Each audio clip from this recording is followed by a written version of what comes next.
Round 9 Round 9 ခွင့်မှာတော့ Epo နဲ့ Itadaki တို့နှစ်ယောက်သားထောင်သောနောက်မှာရောက်နေကြပြီး Epo တွေတုံးတွေထိုင်လို့နေကြနေရမှာ Epo ရဲ့ထူးချက်တွေကိုပတ်ဝန်းကျင်ကမခံနိုင်တော့တာကြောင့်ဒလီဘေးဆိုင်မို့ကြီးလာထောင်သွားခဲ့ပါတယ်။ဒီနေရာက public area ဖြစ်တာကြောင့်အနေနဲ့အမြင်တော့အဲ့လိုဖြစ်မယ်ဆိုတာကိုထင်မိသားပါဆိုပြီး Itadaki က Epo ကိုပြောနေခဲ့က Epo ကတော့သူဆက်မလေးချင်းရတော့တာကြောင့်စိတ်ညစ်နေခဲ့ပါတယ်။အဲ့လိုဖြစ်သွားတာပဲကောင်းပါတယ်ဆယ်မရဲ့ဒီလောက် trainer ပြီးပဲလုံလောက်ပါပြီ။ဆက်တာ train ရင် injury တွေဖြစ်ရင်တော့ဖြစ်ဦးမှာဆိုပြီး Itadaki က Epo ကိုပြောနေခဲ့ပါတယ်။အေးပေါ့ကွာဘယ်တက်နိုင်မလဲထူးမြတ်တော့လေပြေးကြတာပေါ့ဆိုပြီး Epo ကပြေးထွက်သွားခဲ့ပါတယ်။ Itadaki လည်းအနောက်ကနေအမိလိုက်ခဲ့ပြီးဆမ်မိုင်းကဆွတ်ထွေးနေတော့တာပဲဆမ်မိုင်းနဲ့ထိုးမဲ့ကောင်တနားအောင်လာပြီဆိုပြီးItadaki က Epo ကိုပြောလိုက်ပါတယ်ငါပြန်ဘက်ကိုအထင်မသေးချင်ဘူးကွာငါသူ့ရဲ့အခွေတွေကိုကြည့်ရသလောက်ဒီကောင်ကငါထင်တာတော်တော်မြင်နိုင်တယ်ငါသာဘောချိန်စောပွဲမှာအမှတ်တွေပေးလိုက်ရရင်တော့တိုင်မှတ်ပြီပဲဘာလို့ဆိုအမှတ်ကမမီတော့ဘူးဆိုတော့ KO အောင်လောက်ရမယ်ဆိုပြီးအတောင်တွေလောပြီးပောက်ကြရတယ်ဖြစ်ကုန်မှာဆိုပြီး Epo ကပြန်ပြောပြနေခဲ့ပါတယ် Epo ရဲ့စကားကိုကြားလိုက်တဲ့Itadaki ကတော့ငါ Kyosuke ကိုထိုးမဲ့ပုံတွေနဲ့လာတူနေတယ်ဟာခါရာဇာမကိုကြည့်ပြီးငါအချင်အောင်နိုင်မလားမအောင်နိုင်ဘူးလားဆိုတာကိုကြည့်ကြတာပေါ့အဲ့ကောင်ရဲ့ plan ဆမ်မိုင်းပေါ်မှာအလုံးမလုံးရင်တော့ငါ Kyosuke ကိုမနိုင်လာဘူးဆိုတဲ့သဘောပဲဒါပေမဲ့အဲ့ plan အလုပ်ဖြစ်ရင်လေဆမ်မိုင်းကရှုံးမှာခုကခရာဇာဝနိုင်လည်းမကောင်းဆမ်မိုင်းနိုင်လည်းမကောင်းဖြစ်နေပြီဆိုပြီးItadaki တွေးရင်ခေါင်းချောက်နေခဲ့ကတပ်ပြင်းတွေချနေခဲ့ပါတယ် Epo လည်းItadaki တခုဖြစ်နေတယ်ထင်လို့ဘာဖြစ်လို့လဲမနာဘူးဆိုပြီးလှမ်းမိလိုက်ပါတယ်ဗျာဘာမှတော့မဖြစ်ပါဘူးဒါနဲ့ဆမ်မိုင်းခရာဇာဝကကြိုးဝိုင်းထဲမှာအချိန်တော်တော်များများပတ်ချောင်နေပြီးဆမ်မိုင်းနာမကတ်ဘူးဆိုတာကိုဆမ်မိုင်းသိတယ်မလားအဲ့ဒါကိုကြာဆမ်မိုင်းဘယ်လိုလုပ်မှာလဲသူ့စီကိုဒီတိုင်းပြေးဝင်ထိုးပြီးဒမ်စီရိုးပဲတုံးပါလားအေးပေါ့ကွာ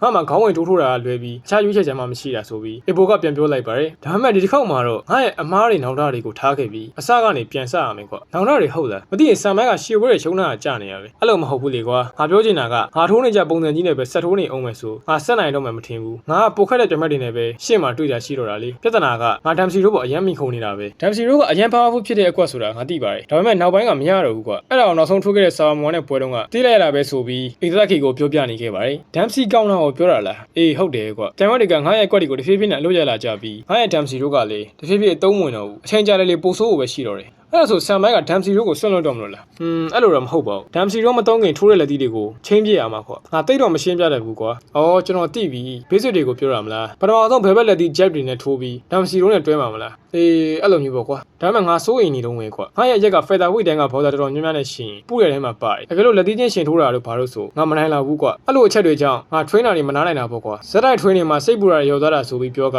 Epo အချိန်တင်ပြီးထပ်ပြေးသွားခဲ့ပါတယ်Itadakiကတော့ Epo ရဲ့စကားတွေကြောင့်ကြသိမ်းထားနေခဲ့ပြီးသူဒီလိုသူ့ကိုယ်သူပြောင်းလဲပြီး training နေတာတွေကဒါမဲ့ပွဲတစ်ပွဲတော့မဟုတ်တော့ဘူးသူတယောက်ယောက်ကိုပြန်ထိုးချင်လို့ training နဲ့ပုံမဲဆိုပြီး Itadaki ကပြောနေခဲ့ပါတယ်ဒီနေရာမှာပြောတဲ့တယောက်ယောက်ကတော့ Ricardo Marites ကိုပြောတယ်လို့ယူဆလို့ရပြီးItadaki ပြေးသွားတဲ့ Epo ကိုကြည့်ပြီးဆမ်မိုင်းကိုဒီသက်လိုက်မိပါအောင်မလားဆိုပြီးတွေးနေခဲ့ပါတယ်ဟာဒီလိုဖြစ်လို့ပဲဖြစ်မလဲငါဆမ်မိုင်းကိုမမိဘူးလို့ထင်ရင်တော့အမြဲလိုက်မိအောင်စူးစမ်းနေရမယ်ဆမ်မိုင်းကငါရဲ့ပန်းနိုင်ပဲလို့ပြောပြီး Epo နောက်ကိုအရှိန်တင်ပြီးပြေးလိုက်သွားခဲ့ပါတယ်နောက်တစ်ခါမှတော့ညဘက်ရောက်သွားပြီး Epo နဲ့Itadaki တို့နှစ်ယောက်သား Epo အိမ်ထဲကိုဝင်သွားခဲ့ပါတယ်အိမ်ထဲရောက်တော့ Epo ရဲ့အမေစီကနေတကောက်မနာဖုံးဆက်တယ်ဆိုတဲ့စကားကိုကြားလိုက်ရပြီးတကောက်မနာဘာပြောသွားတာလဲဆိုပြီးနှစ်ယောက်သားမေးလိုက်ပါတယ်တကောက်မနာပြောသွားတာကတော့မင်းတို့အားလုံးစိတ်ပူနေမှာဆိုလို့ငါအဆင်ပြေတယ်ဆိုတာကိုလှမ်းပြောတာပါကျန်တဲ့လူတွေကိုလည်းငါအဆင်ပြေကြောင်းပြောပေးပါဆိုပြီးပဲဖြစ်ပါတယ်တကောက်မနာပြောသွားတာကြီးကလည်းအိမ်ကထွက်ပြေးတဲ့ကလေးတွေကပြောသွားတာကြားနေတာပဲဆိုပြီးItadakiကပြောနေခဲ့ပါတယ်အမေတကောက်မနာကသူကမလို့ပြောတာသေးတယ်သူပြောတာတော့ထိုဟိုကုကနေရှင်နေစုကိုတွားနေတဲ့လမ်းမှာဆိုလားဒီဘက်ကဘယ်အောင်မြဦးတီတွားနေရလဲကွာမင်းကဘလို့ထင်လဲItadakiကျွန်တော်လည်းဘယ်သိမလဲဗျာ